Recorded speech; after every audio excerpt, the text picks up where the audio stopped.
কোনো দেশ এই ধরনের অনুষ্ঠান তাদের এরকম জাতীয় সংসদ ভবনের সামনে করতে দেবে না, একমাত্র আমরাই দিলাম। মানে আমরা কতটা নতজানু হতে পেরেছি এটা প্রমাণের প্রতিযোগিতায় আমরা ফার্স্ট হয়েছি। এরকম করলে আমাদের ভালো হবে। কোথাও তো ফার্স্ট হলাম। এইগুলো বুঝিয়েছে তারা বুঝিয়েছে কাউকে না কাউকে। অনেকগুলো পেইড মার্কিন দালাল আছে বাংলাদেশে, বুঝিয়ে নিয়ে তো তারা মানে বলছে যে এটা করেন তাহলে ভালো হবে। কিন্তু এতে যে আমাদের কি হলো দেখেন, মানে কি পরিমাণ হিপোক্রেট হতে পারে এই লোকগুলো। আমি নিজে ব্যক্তিগতভাবে একসময় জামাতের এই আমিরের প্রতি আমার এক ধরনের সফট কর্নার ছিল। আমার কাছে ওনাকে স্মার্ট মনে হতো, শিক্ষিত মনে হতো। না, উনি তো শিক্ষিতই, ডাক্তার মানুষ, আপনিও ডাক্তার জানেন যে মানে সবচেয়ে মেধাবী স্টুডেন্ট যারা তারাই তো ডাক্তার। সবচেয়ে মেধাবীরা তো সবসময় ডাক্তার হয়, সবসময় হয় না। কিন্তু আমাদের ক্লাসে আমরা দেখেছি আমরা ভাবি যে আমাদের ফার্স্ট সেকেন্ডে কিন্তু সাধারণত ডাক্তারি হতে চাইতো, হয়তো, এবং কেউ কেউ হয়তো ইঞ্জিনিয়ার হতো। আমরা তো ব্যাক বেঞ্চার ছিলাম, দেখতাম সবকিছু। তো উনি একজন ডাক্তার মানুষ, উনি এখানে দাঁড়াই বলতেছেন যে উনি যুক্তরাষ্ট্রকে ধন্যবাদ দিচ্ছেন এবং যুক্তরাষ্ট্র মধ্যপ্রাচ্যের যুদ্ধ থামানোর উদ্যোগটা নিয়েছে। শুরু করলো কে? আমি না, শফিকুল রহমান বলতেছে। তো আমি ভাবতেছিলাম যুদ্ধটা লাগালো কে? আমারও এখানে আপনার কথা শুনে মনে হচ্ছে যে তাহলে যুদ্ধটা লাগালো কে? 28শে ফেব্রুয়ারি যে তেহরানের স্কুলের মধ্যে মেয়েদের বাচ্চাদের স্কুলের মধ্যে যে বোমাটা ফেললো, কে ফেললো? দৈব ভাই, মায়ের খাইয়া পেদানি খাইয়া বেজ্জতি হওয়ার থেকে বাঁচার জন্য কোনো মতে হাতে পায়ে ধরে তোমরা একটা যুদ্ধবিরতি করতে যাচ্ছ। আর এই জন্য আমাদের শফিক সাহেব ওনাদেরকে ধন্যবাদ দিচ্ছেন। এই শফিক সাহেবকে আমি একবারও তো শুনলাম না যে তেহরানে যারা আক্রমণ করছে সেই আক্রমণের কারণে উনি কখনো নিন্দা প্রকাশ করেছেন, একবারও তো শুনি নাই। উনি তো আবার জামায়াতে ইসলাম তো না, উনি তো ইসলামের নামধারী প্রতিষ্ঠানের সংগঠনের উনি আমির।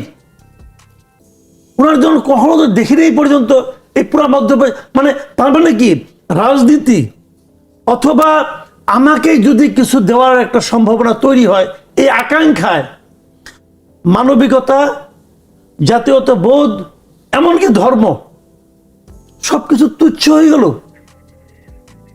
সবকিছু তুচ্ছ হয়ে গেল। মানে আমি হতভম্ব হয়ে গেছি যে এই লোকটা এত বড় হিপোক্রেট কি করে হয়। এবং আনফরচুনেট কি, এই হিপোক্রেটদের আমরা সংসদে পাঠাইছি, এই হিপোক্রেটদের হাতে আমরা দায়িত্ব দিয়েছি যে আমাদের ভাগ্য তোমরা নিয়ন্ত্রণ করো।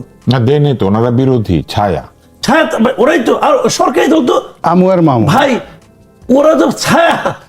সরকারি দল কি করলো? ওখানে কি বিরোধী দল কি জায়গা করতে পারছে? ওই অনুমতি কি বিরোধী দলরা দিচ্ছে? সরকারি দলের লোকজন দিচ্ছে তো। আর এই বিশাল বামপন্থী, লম্বু বামপন্থী ওই কি জুনায়েদ সাকি, উনি দেখলাম যে কি ভিজা বিলাইয়ের মতো পাশে দাঁড়িয়ে রয়েছে। ভাই এইগুলো আজকে আপনি ভাবেন হাইপোথেটিক্যালি যে জুনায়েদ সাকি সংসদে নাই, জুনায়েদ সাকি প্রতিমন্ত্রী হয় নাই, উনি এই ঘটনার প্রেক্ষিতে কি বিবৃতি দিত এটা আমরা ধারণা করতে পারি। কই ওনার পার্টিও তো কোনো বিবৃতি এখন দেয় না। মানে বামপন্থীরা যদি কোনো বিক্রি হয় কি যে ভয়ঙ্কর হয়, তার উদাহরণ আমরা আগে দেখেছি রাশেদ খান মেনন, হাসান আল হক ইনুদের মাধ্যমে, দিলীপ বড়ুয়ারদের মাধ্যমে, আর এখন দেখতেছি জুনায়েদ সাকিদের মাধ্যমে। মানে এই দেশে মানে আমাদের দুর্ভাগ্যের কোনো শেষ নাই আসলে। সরকারি দল বিরোধী, আমি ইলেকশনের সময় বলেছিলাম এটা হলো আমরা আর মামুর আমার নির্বাচন ছিল, এটা যে আসলেই তাই। কই কিছু হইলেই তো আমাদের বলে না গোলামি না আজাদি, গোলামি না আজাদি। একজন তো দেখলাম ফেসবুকে লিখছে যে গোলামি না আজাদি আমেরিকার পাশাটি। এটা যেটা করছে এটা কি গোলামি না আজাদি? মানে হয়েছে কি জানেন, মানে কি বলবো, 5ই আগস্ট 2024 এরপর যারা মানে উত্থান, যাদের উত্থান ঘটছে তাদের জাতির পিতা আসলে যুক্তরাষ্ট্র, হচ্ছেন। তবে একটি বিষয় আমরা দেখলাম যে 3টি বই রাখার ব্যাপারে একটি নির্দেশনা জারি করেছিল শিক্ষা মন্ত্রণালয়, আবার সেটা বাতিলও করে দিয়েছে।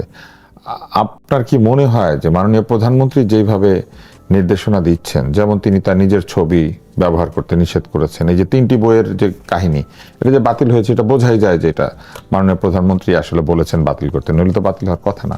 উনি যা চান না, ওনার দলের লোকজন সেটা চায় কেন? ওনার প্ল্যান কি তারা বুঝতে পারছে না, বা বুঝেও তারা আগের নিয়মে চলার চেষ্টা করছে? সরকারের যে কোঅর্ডিনেশনটা, সেই কোঅর্ডিনেশনটা আসলে স্যাটিসফ্যাক্টরি না। এবং এটা বোঝা যায়, আপনি দেখবেন যে যখন এটা খুব স্বাভাবিকভাবে মানে সব কিছু চলে, সেটা একটা রিদম থাকে। তো সরকারি যারা মন্ত্রী আছেন, সংসদ সদস্য আছেন, কারোর হাঁটা চলার মধ্যে সেই রিদমটা হাসি খুশি ভাব দেখা যাচ্ছে না। এমনকি প্রধানমন্ত্রী যে কথাগুলো বলছেন, বক্তব্য দিচ্ছেন, চলাফেরা করছেন, তিনি হাসার চেষ্টা করছেন, কিন্তু আমার কাছে ঠিক ওই ধরনের একটা কনফিডেন্স আছে না, যে ঠিক আছে, একটা ওনারশিপ, কনফিডেন্স, একটা ভিশনারি, আমি এই বছর এত 5 বছর সুন্দরভাবে কাজ করব, আনইন্টারাপ্টলি সমস্ত মানুষের হৃদয় জয় করব, এবং আমার কর্মের মধ্যে আমি এমন একটা অমরত্ব লাভ করব যে কর্ম দিয়ে আমাকে পরবর্তী 5 বছর আবার আমাকে দায়িত্ব দেওয়ার জন্য মানুষ পাগল হয়ে যাবে। ঠিক এরকম যে মানে একটা ভিশন থাকে, একটা মাস্টার প্ল্যান থাকে, ঠিক ওই রকম আমার কাছে সরকারের কোনো কর্মকাণ্ডে মনে হচ্ছে না। এখানে মনে হচ্ছে যেভাবে একজন শিক্ষামন্ত্রী সারা দেশ মানে দৌড়াচ্ছে, তো এখন ছাত্ররা বলছে যে আরে বাবা, উনি পরীক্ষা নিয়ে দৌড়াচ্ছে কেন? পরীক্ষা তো সেকেন্ডারি স্তর, ফার্স্ট স্তর তো এডুকেশন। তা আমাদের তো এডুকেশনই ঠিক হচ্ছে না। এবং 8-9-এর ছেলেরা মেয়েরা এই ধরনের কথা বলছে যে আমাদের যে শিক্ষামন্ত্রী দৌড়াদৌড়ি করছে পরীক্ষা নিয়ে, পরীক্ষা দিয়ে কি হবে? শিক্ষাই তো নাই, দের ইজ নো এডুকেশন। তো উনি তো আগে এডুকেশনের জিনিসটা ঠিক করতে হবে। আবার দেখা গেল আমাদের স্বাস্থ্যমন্ত্রী খুব দৌড়াদৌড়ি করছেন, সবাই তো এখন তাকে ফাটাকেষ্ট হিসেবে অভিহিত করে ফেলেছেন, কথাবার্তা সেভাবে বলছেন, এটা বন্ধ করো, ওটা করো, ওটা করো। ওনার কাছে আসলে লাইসেন্স বন্ধ করা ছাড়া আসলে অন্য কোনো সমাধান নাই। তো এই যে কর্মকাণ্ডগুলো করছেন 2-3 জন বা অনেক সবাই, মানে এগুলো হলো জনগণকে অলওয়েজ হার্ডেন কিছু একটা দেখানো, বোঝানো যে আমরা আসলে কিছু একটা করছি, একটা সিনেম্যাটিক। কিন্তু রাষ্ট্র পরিচালনা তো আসলে সিনেম্যাটিক নয়। এখানে ভিশন থাকে, মিশন থাকে, এখানে হেরিটেজ থাকে। এবং রাষ্ট্র এমন একটা জিনিস, আপনি দেখেন এই ঢাকা শহরে এরকম অনেক জমি আছে যেগুলোকে বলা হয় লাখেরাস, যেটা ইখতিয়ারউদ্দিন মোহাম্মদ বিন বখতিয়ার খুলজি বাংলাদেশে যখন আসছে, এসে কিছু সম্পত্তিকে বলছে এগুলো ট্যাক্স হবে না, লাখের হাত সম্পত্তি, সেইগুলো- সকলে এজমালি। হ্যাঁ, সেইগুলো কিন্তু দেখেন পরবর্তী সরকারগুলো ধারাবাহিকতা বজায় রেখেছে এবং এখনো পর্যন্ত এরকম অনেক সম্পত্তি আছে, হ্যাঁ, সেটা আছে। সেটা আছে। তাহলে বুঝেন রাষ্ট্র পরিচালনা সরকারের খাস যেগুলি সেগুলো তো আসলে ক্ষতি। হ্যাঁ, তো যার জন্য সরকারের যে কোনো কাজই হলো এটা ধারাবাহিকতা রক্ষা করা, ধারাবাহিকতা রক্ষা করা। এখন আমাদের এই যে 91 থেকে যে মুঘল ধারাবাহিকতা আছে, ব্রিটিশ ধারাবাহিকতা আছে, আমাদের এই অল্প কিছু সরকার, অল্প কয়েকদিনে, তারা কেন একজন আরেকজনের ধারাবাহিকতা না রাখতে না চায় না? সেটা রাখছে না। এটা হলো মানে তারা ওই ধারাবাহিকতা রাখার কারণে তারা ব্রিটিশ হতে পেরেছে। ওই ধারাবাহিকতার কারণে আজ আমরা মুঘলদের কথা বলি। ওই ধারাবাহিকতার কারণে এখনো আপনি সেই শশাঙ্ক, পাল বংশ, সেন বংশ, তাদের শাসনের ধারাবাহিকতা ভারতবর্ষে আছে। এমনকি চন্দ্রগুপ্ত মৌর্যের যে সম্রাট অশোকের, চন্দ্রগুপ্ত মৌর্যের, তাদের যে রুলগুলো এখনো পর্যন্ত আছে। আপনি চিন্তা করেন যে ইউরোপে এখনো পর্যন্ত নেপোলিয়নের রুলগুলো আছে, কোড অফ নেপোলিয়ন আছে। আর এই জন্য এই জিনিসগুলো তারা ধারণ করতে পেরেছে বলেই তারা এই পর্যায়ে আছে। আর আমরা এগুলো ধারণ করতে পারিনি। এই কারণে কিন্তু আমরা দিন দিন ছোট হয়ে যাচ্ছে, আমাদের আকৃতি ছোট হচ্ছে, আমাদের মন ছোট হয়ে যাচ্ছে, আমাদের কিন্তু হাত। কোনোদিন আমাদের বড় ছিল। আপনি একটু আগে বললেন না যে না, না, রকের আমি- মতো আমি- রাষ্ট্রদূত আসে। আপনার- আমাদের তো একজন রাষ্ট্রদূত আছেন যিনি রকের মতো। আমি বলি, আপনার প্রিয় শিক্ষক, আমারও শিক্ষক আব্দুল্লাহ আবু সাইদ স্যার, ওনার একটা কথা বেশ মনে পড়ে। আমরা যখন প্রথম ঢাকাতে এলাম, তা ঢাকাতে আসার পর আমরা কতগুলো সার্জেন্ট দেখেছিলাম, আপনার মনে আছে? বিশাল বিশাল লম্বা ম্যান মাউন্টেন, এবং পুলিশের একটা মোটরসাইকেল নিয়েছিল, এসআই সাব ইন্সপেক্টর, এবং তারা সার্জেন্ট হিসেবে এবং নিয়োগ, খুব দশাসই ছিল। ভীষণ রকম দশাশয়। এবং ওই দশাশয়ের মধ্যে একটা আছে ডিএ তায়েব, ওই যে অভিনয় করে এখনো পর্যন্ত ডিএ তায়েব। এবং ওই ডিএ তায়েব হলো ওই গ্রুপের মধ্যে সবচেয়ে ছোট ছিল ডিএ তায়েব। এরকম ওর সাথে বড় বড় দশাশয় ছিল বাংলাদেশে। এখন দেখেন সেই সার্জেন্টগুলো ছোট ছোট হতে হতে এখন আমার চেয়ে ছোট হয়ে গেছে। হ্যাঁ, ওরা আমার পাশে যখন দাঁড়ায়, মানে আমার কাছে মনে হয় এত ছোট মানুষ পুলিশে এলো কি করে। আপনি দেখেন আমাদের সেনাবাহিনীতে একসময় কিন্তু লম্বা লম্বা মানুষজন ছিলেন, যারা সেকেন্ড লেফটেন্যান্ট হতেন, সেনাপ্রধান হতেন, হতেন, বড় বড় মানুষ। কিন্তু সেখানে তো আমাদের যে উচ্চতা, মিনিমাম উচ্চতার ব্যাপারটা, সেটা কিন্তু অনেক বেশি না। অনেক বেশি না, কিন্তু এবং আমাদের বাংলাদেশের গড় উচ্চতাও কিন্তু আসলে 5 ফুট 4-এর বেশি না। সবচেয়ে বড় ব্যাপার হলো এই ছোট ছোট মানুষগুলো যখন বড় বড় পদে পৌঁছে, তারা একটা না একটা দুর্ঘটনা ঘটায় গেছে।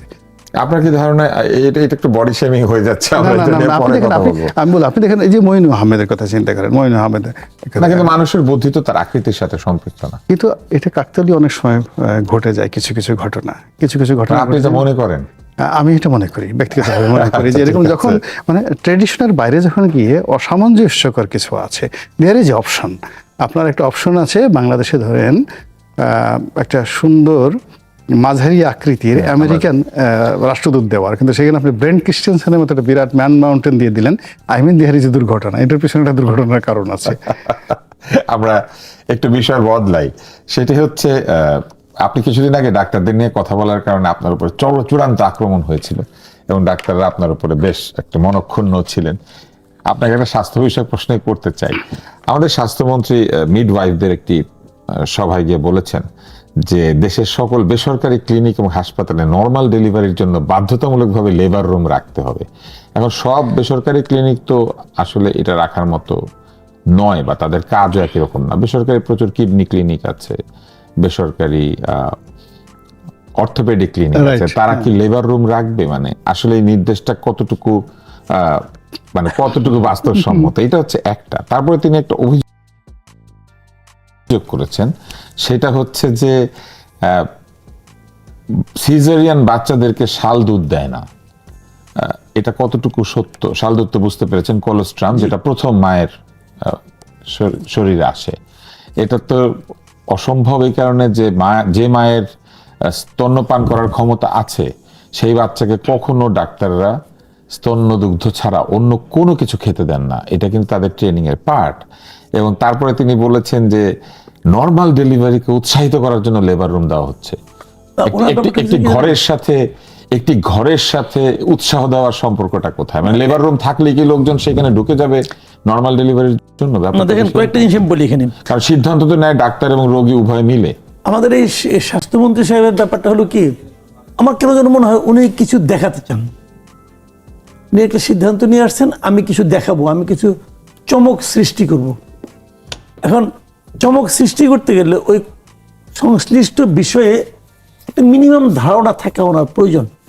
ওনারা বোধহয় কেউ একজন বলেছে যে আজকালকার ডাক্তাররা তো শাল দুধ খাওয়ানোর ব্যাপারে উৎসাহ দেয় না।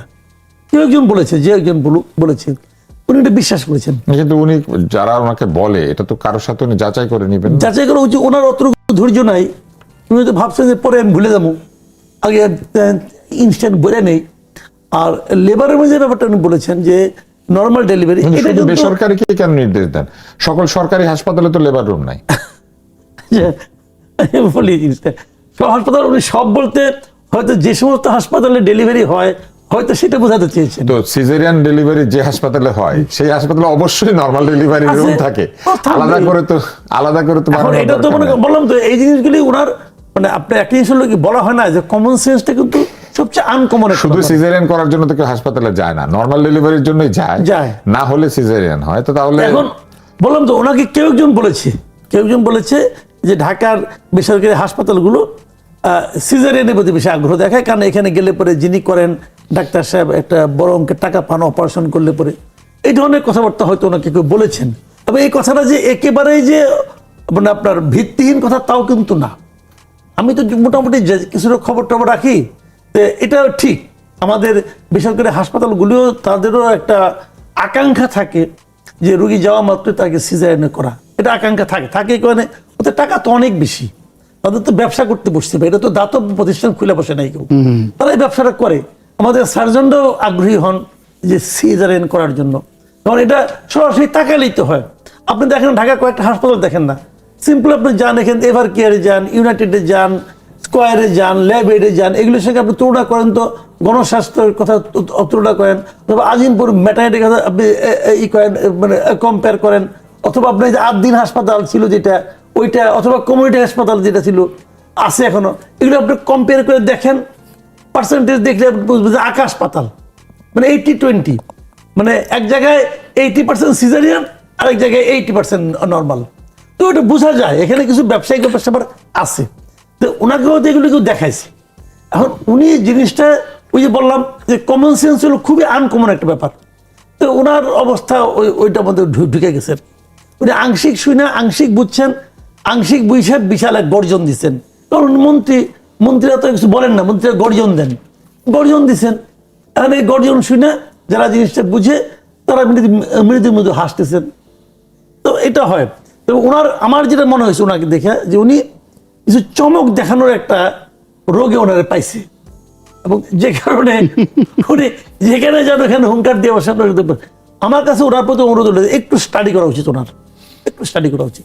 আমাদের স্বাস্থ্যমন্ত্রী একটি বক্তব্য নিয়ে সেটি, এবং তিনি আরেকটি বিষয় বলেছেন যে 10% বেতন যে বিষয়টি, সেটি বিষয়ে কথাবার্তা হয়েছে, এবং স্বাস্থ্যমন্ত্রী বলেছেন যে হুবহু কোট করছি, রাখতেও পারেন কথাটা, নাও রাখতে পারেন, এবং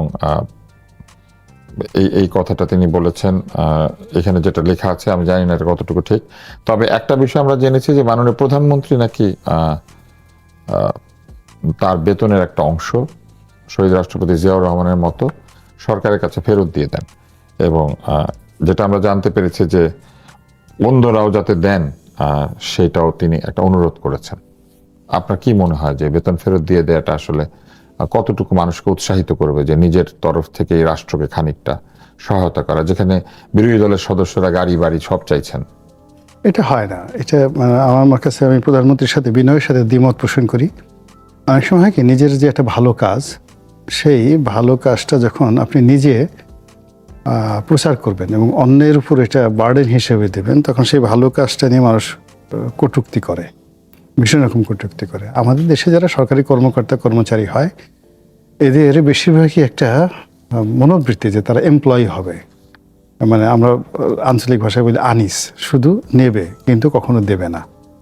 তো এই যে তারা যে দেবে না, তা সেখানে 10%, অর্থাৎ যে ধরেন এখন কাস্টমসের কর্মকর্তা, সে বেতন পেল 1 লাখ টাকা, কিন্তু সে ইনকাম করছে 1 কোটি টাকা। তার কাছে বেতনটা কিন্তু কোনো প্রয়োজন না, কিন্তু তাকে যদি আপনি বলেন প্রধানমন্ত্রী দিচ্ছে, তো কাজেই আপনি সংসদ সদস্যদেরকে, মন্ত্রীদেরকে তার নিজের দলের অনুরোধ করেছেন, এই তথ্যটা আবার দিয়েছেন স্বাস্থ্যমন্ত্রী।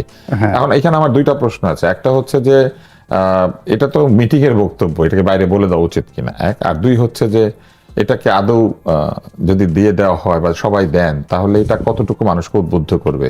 কোনো উদ্বুদ্ধই করবে না, এতে কিছু আসে যায় না। এখানে একজন সংসদ সদস্য, সে কোনো সংসদ সদস্য তো 50 কোটি 100 কোটি টাকা নির্বাচনে খরচ করে এখানে আসছেন, ফলে সে 2 লাখ টাকা বেতন পাচ্ছে, এখান থেকে 20,000 টাকা সেখানে জমা দিচ্ছেন। এই পুরো জিনিসটাই তার কাছে হাস্যকর। এমপিদের কাছে, আপনি নিজেও তো এমপি ছিলেন, আপনার কাছে কি এটা হাস্যকর? আমার কাছে হাস্যকরই মনে হয়েছে। আমার কাছে, আমি যে একটা গুড জেস্টার না যে একটা মানুষ তার নিজের খানিকটা অংশ ফেরত দিচ্ছে ভালো কাজের জন্য? ফেরত না, অনেক এমপি আছেন ভালো কাজের জন্য দিচ্ছে না, অনেক এমপি আছেন যারা মনের আনন্দে নিজের উপার্জিত অর্থ থেকে দেখা গেল তার নির্বাচনী এলাকায় জনগণের জন্য মাসে 10 লাখ টাকা খরচ করেন। এরকম অনেক সংসদ সদস্য এই পার্লামেন্টেও আছেন। ফলে এটা আসলে বলে হয় না। যারা এখানে আছেন, অনেক সংসদ সদস্য আছেন যারা গরিবের টিআর বিক্রি করবেন, কাবিখা বিক্রি করবেন, টেন্ডারবাজি করবেন, কমিশন নেবেন, এটা যেমন সত্য। আবার অনেক সংসদ সদস্য আছেন নিজের উপার্জনের অর্থবৃত্ত কোটি কোটি টাকা জনগণের জন্য খরচ করবেন। আপনি চিন্তা করেন যে একজন মহসিনা আলী ছিলেন, দেখতে অত ইমপ্রেসিভ ছিলেন, আওয়ামী লীগের এমপি ছিলেন, মহসিনা আলী, সমাজ কল্যাণ। ওনার বাড়িতে, উনি যখন মন্ত্রী বাড়িতে থাকতেন, সবসময় 200-300 লোক সেখানে থাকতো। গ্রাম থেকে যত লোক আসতো, টিনের ঘর উনি করে দিয়েছিলেন মন্ত্রী পাড়াতে, সারাক্ষণ রান্না বাড়া হতো। আর এই খরচ উনি গ্রাম থেকে প্রতি বছর জমি বিক্রি করে তারপর শেষে তিনি মানুষকে খাওয়াতেন। ওনার মৃত্যুর পরে আমরা ওনার এই যে ভালো যে গুড ডিশ, এগুলো জানতে পেরেছি। সেটা কি ঠিক ছিল?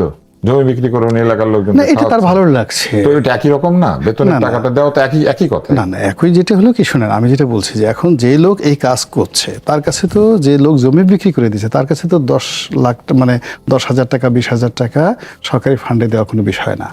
আবার যে লোক ধরেন একটা গ্রামে 40 দিনের কর্মসূচি যায়, তো 40 দিনের কর্মসূচিটা হলো এরকম যে বর্ষাকালে কোনো এলাকাতে কাজ থাকে না, বা জেলেদের চাল, হ্যাঁ, তখন তারা অন্য কাজ করেন, অনেকে ঢাকা শহরে চলে আসেন, ওদেরকে সরকারের একটা সাপোর্টিং থাকে।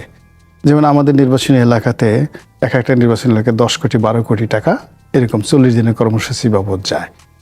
এমপি সাহেবের কাছে যায় না, এটা পিআইওর মাধ্যমে যায়, কিন্তু এটা এমপি সাহেব ইচ্ছে করলে এখান থেকে টাকা মেরে দিতে পারে ভুয়া প্রকল্প দেখে। এবং অনেক এমপি 40 দিনের কর্মসূচির পুরোটাই লোপাট করে ফেলেছে। এরকম অসংখ্য ঘটনা আছে, এই গরিব মানুষের টাকা।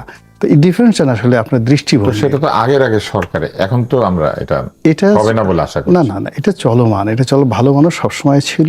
আপনি দেখেন আগে যে সকল চাঁদাবাজি হয়েছে, এখন তার চেয়ে খারাপ চাঁদাবাজি হচ্ছে না, কিন্তু আগে যে ভালো সিসি ক্যামেরাতে যেসব ভিডিও আসছে এগুলো তো দেখা যাচ্ছে না, সেটা একটু দেখা যাচ্ছে দুঃখজনক। দুঃখজনক। আবার আগে যে ভালো কাজগুলো হয়েছে ওইরকম পাল্লা দিয়ে গত 4 মাসে বা ইনুর জামানাতে একটা ভালো কাজ হয়েছে আপনি একটু দেখান তো, যেরকম মানে সারা দেশ, মানে একজন সংসদ সদস্য, একজন মন্ত্রীর কোনো মানবিক কর্মকাণ্ডে আমরা উদ্বুদ্ধ হয়ে পড়েছি, নট লাইক দ্যাট। সেরকম ইভেন রাষ্ট্রীয়ভাবে ধরেন এরশাদ সাহেব বলেন, বেগম জিয়া বলেন, শেখ হাসিনা বলেন, তারা যে কর্মকাণ্ডগুলো করেছেন তাদের অনেক ভুল ভ্রান্তির পরেও আপনি মেনশনেবল অনেকগুলো মানবিক কর্মকাণ্ড আছে।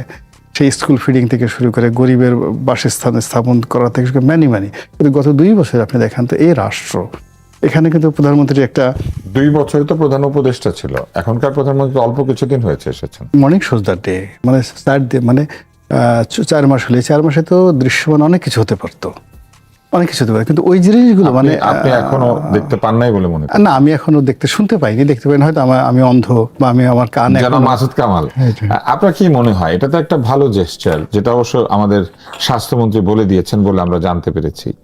তো একই প্রশ্ন আপনার কাছেও, যে এটা কতটুকু মানুষকে উদ্বুদ্ধ করে?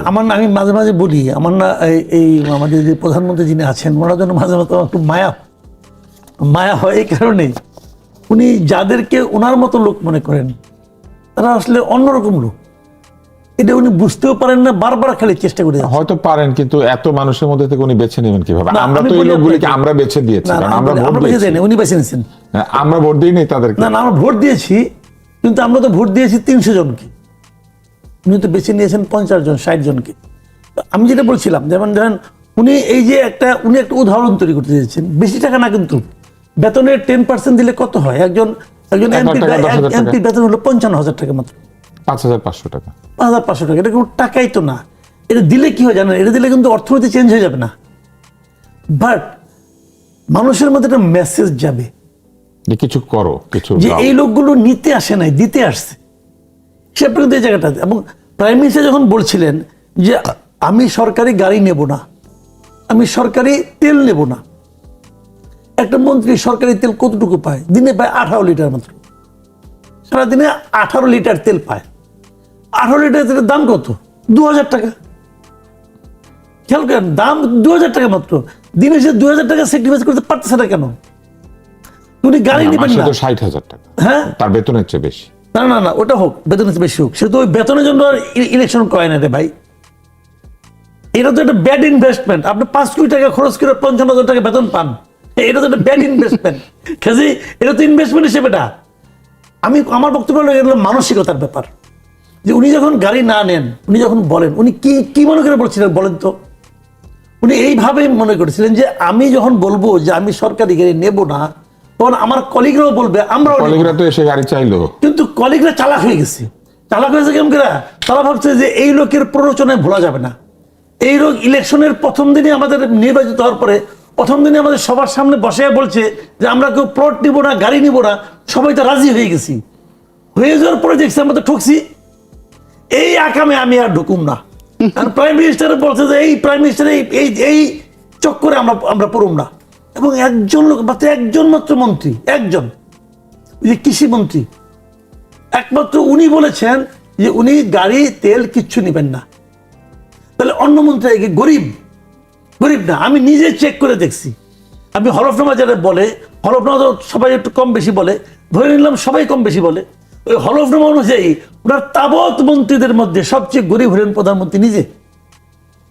ওনার ইনকাম সবচেয়ে কম। তো ওনার মধ্যে এই চিন্তাটা কাজ করছে আমি নেব না। তো অন্যরা কেন বললো না যে আমি নেব না? বললোই না। ভাই আপনি তো ইনকাম করবেন কোটিতে, যদি আপনি করতে চান, তো বলার মতো সাহসটা আপনার নাই কেন?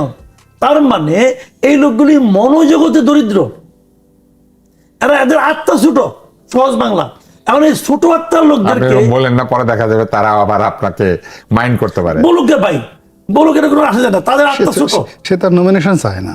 আমি তো তাকে যাবো না, আত্মা ছোট। এবং আমি বলি এই জন্য আমরা প্রাইম মিনিস্টার একটা শেষ চেষ্টা করতেছেন যে প্রতিদিন তো 2,000 টাকা গাড়ি টাড়ি অনেক চাই ফেলাইছি, দরকার নাই, 5,500 টাকা চাই, অথবা 10,000 টাকা চাই, দেখি না দেয় কিনা। উনি তো অভ্যাস করানোর চেষ্টা করতেছেন। তো ওই ভদ্রলোকের জন্য আসলে আমার মায়া হয়, সিনসিয়ারলি মায়া হয় যে ওনার এই কথাও কেউ রাখবে না, কারণ এই লোকগুলির আসলে লজ্জা শরম একটু কম আছে। ওনারা বলবে যে কি দরকারটা। আমরা আমরা কিন্তু আজকে আপনাদের দুইজনের কাছ থেকে বেশ জটিল উত্তর পাচ্ছি। আমাদের নির্বাচন কমিশনার একটি কথা বলেছেন, মাসুদ সাহেব, তিনি বলেছেন যে সীমানা নির্ধারণ থেকে শুরু করে স্থানীয় সরকার নির্বাচনের অনেক বিষয় সরকারের সাথে জড়িত এবং সরকারের সঙ্গে লিখিত অলিখিত আলোচনা ছাড়া নির্বাচন কমিশনের পক্ষে এই নির্বাচনের বিষয়ে স্পষ্ট ঘোষণা দেওয়া সঙ্গত হবে না। তারপরে বলেছেন ইসি অক্টোবরকে সামনে রেখে কাজ এগিয়ে নিচ্ছে এবং বলেছেন যে কোন নির্বাচন আগে হবে সেই সিদ্ধান্ত এখন দেওয়া যাচ্ছে না। তো নির্বাচন কমিশনের তো নির্বাচন বিষয়ে সিদ্ধান্ত দেওয়ার কথা, ওনারা কোনোটাই দিতে পারছেন না, আবার বলছেন সরকারের সাথে আলোচনা করা ছাড়া সম্ভব না।